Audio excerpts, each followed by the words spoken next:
James Maitland Stewart was born on May 20th, 1908 in Indiana, Pennsylvania.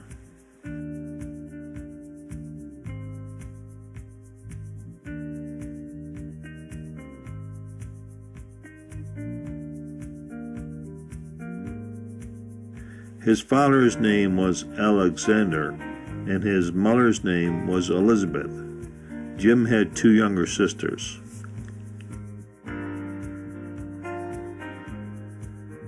His father owned and operated a hardware store in downtown Indiana. Jimmy's nickname was Jimbo. He was very shy growing up, but he kept quite active and he loved model airplanes.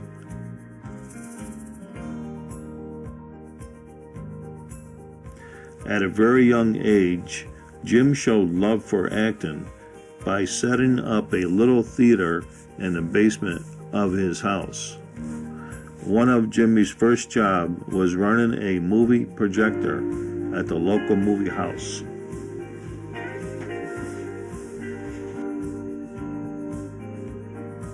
At the age of 16, Jim enrolled in at Mercerburg Academy, a Pennsylvania prep school.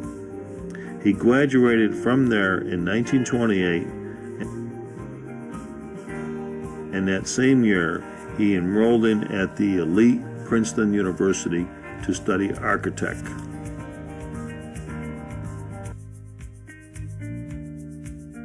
During his time at Princeton, Jim became involved in a drama group called the University Players.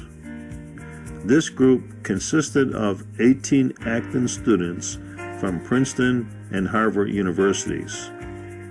The group performed plays mostly during the summertime on Cape Cod, Massachusetts. During this time, Jim was introduced and shook hands with another university player, and his name was Henry Fonda. In 1932, Jim graduated with excellent and honors from Princeton University. That same year, Jimmy heard his calling, and he decided to move to New York City to become an actor. Jim needed a place to stay, so he looked up his new buddy, Henry Fonda, who was already living in New York City at that time.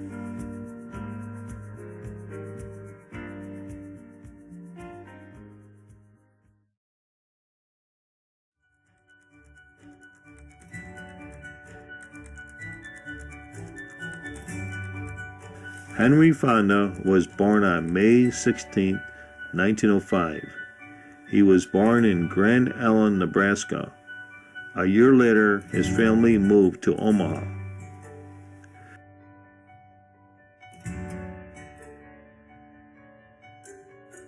His father's name was William, a printer, and his mother's name was Herberta.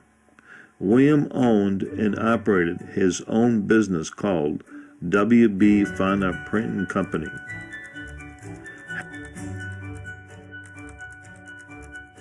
Henry was a bashful boy, but he was a good ice skater, swimmer, runner, and active in the Boy Scouts. Sometimes Fonda liked going to the movies. By his senior year in high school, Henry had grown to more than 6 feet 2 inches, but he still remained shy. After high school, Henry enrolled in at the University of Minnesota to study journalism.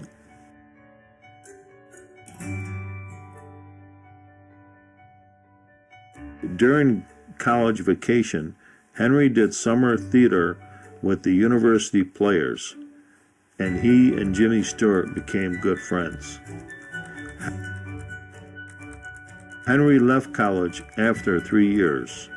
In 1928, he realized his love for acting, and he decided to move to New York City to become an actor.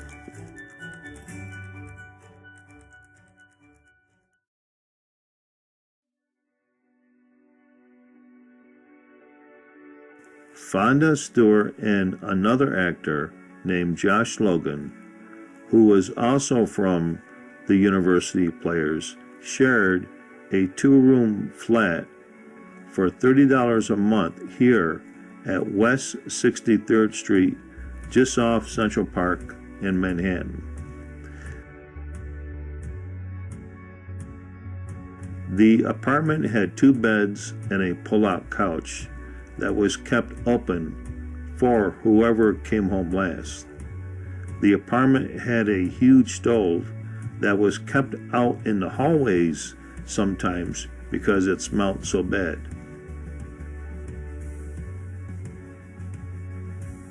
Henry named the apartment Casa Gangrene. The guys stayed away from the apartment as much as they could because it smelt so bad of mildew, not to mention the cockroaches and mice. Fonda would later say that the whole street was filled with gangsters, whores, and pimps. The infamous gangster Jack Lake's Diamond lived right next door. One night, someone tried to kill Diamond, and the guys heard the gunshots. There was another gangster who was killed right at the doorsteps of their apartment.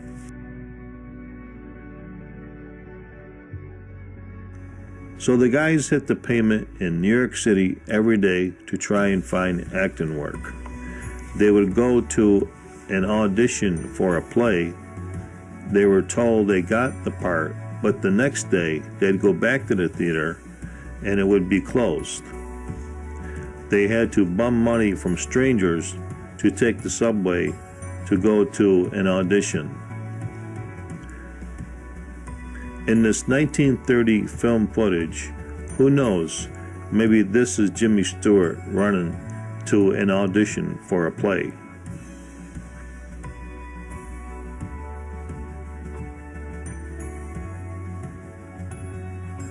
However, Stewart did find some steady work in a play where he played a chauffeur and he had a 3-minute line. The average pay for actors back then was about $5 a week.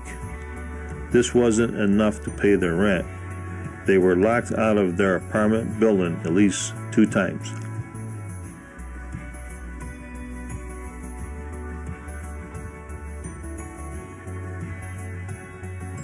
Times were hard. The Depression was on. World War I veterans were selling apples on every street corner for 5 cents. The international trade plunged to 50%. Unemployment rose to almost 40% in the entire country. Fonda had to work odd jobs to help pay for rent. He never gave up the idea of becoming an actor. But Logan was getting depressed because he couldn't find steady work. And Stewart actually thought about leaving the theater to become an architect. One time, Stewart went to audition for a main character in a play. The director told him he was just wasting his time and said, "You don't have what it takes." What a jerk that director was, huh? But Fonda, confident and sure as he was, told the guys to hang in there and keep trying. Christmas in 1933, the guys were broke and had no money for food. At 2 a.m. in the morning, Stewart and Fonda went to the middle of Times Square. Stewart began playing his accordion, and Fonda put out his hat for money. The guys collected about 30 cents, but then a cop walking the beat told them, "Hey, you bums, get out of here."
after almost 2 years of not finding steady work, Fonda, the ice broke for him and he was given a big part in a play on Broadway called New Faces.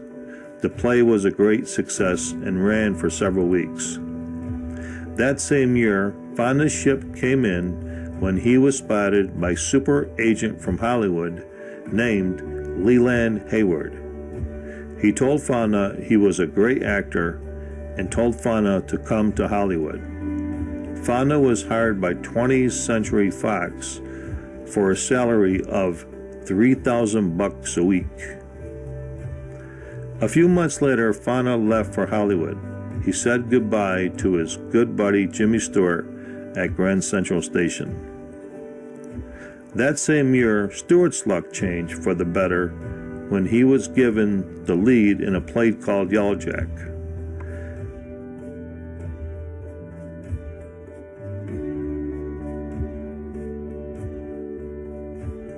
Stewart would later say the play was a turning point in his life and he began taking acting seriously.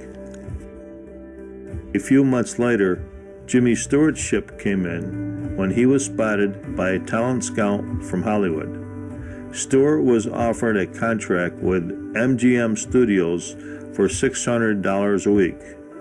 So in 1935, Stewart left for Hollywood 3 months after Fonda did.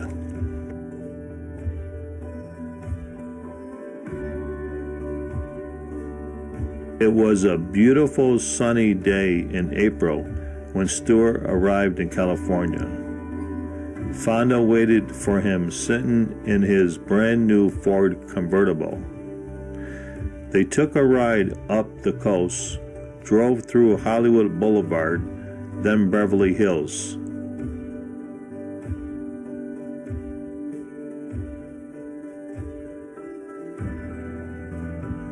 They drove by Cecil B. DeMille's house and the home of Will Rogers. Hank and Jim rented a house in beautiful Brentwood, California.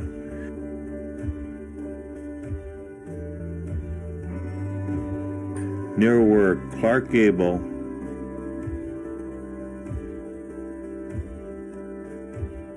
Betty Davis, Tyrone Power lived. Their address was 255 Chadbourne.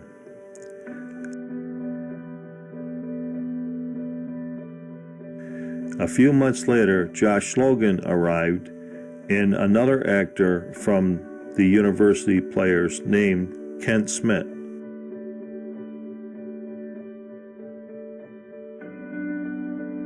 The guys were now living in paradise.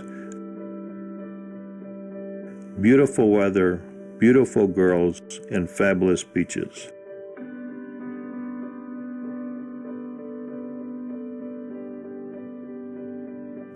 Fonda's first movie was called A Farmer Takes a Wife. The movie was about a farmer who lived in Rome, New York, and worked on the Erie Canal. The movie did well at the box office, and critics praised Fonda and his co-star Janet Gaynor for their performances. This movie was directed by Victor Fleming, who also directed The Wizard of Oz and Gone with the Wind.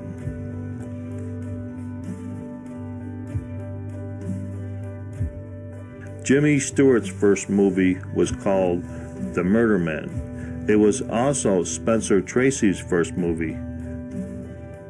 The movie received good reviews.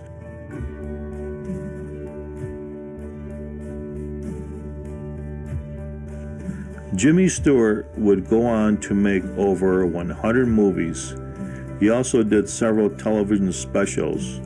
Early in his career, in 1941, he won the Academy Award for his performance in The Philadelphia Story.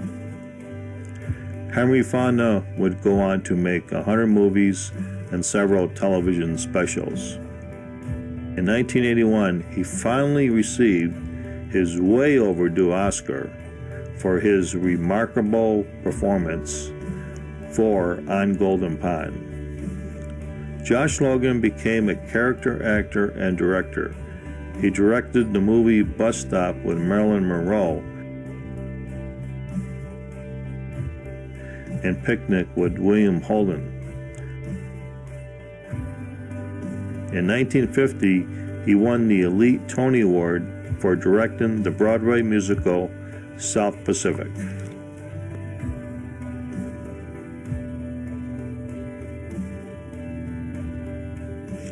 You know all that stuttering and stammering Jimmy Stewart did in his movies? Well, that was no put on. It was for real.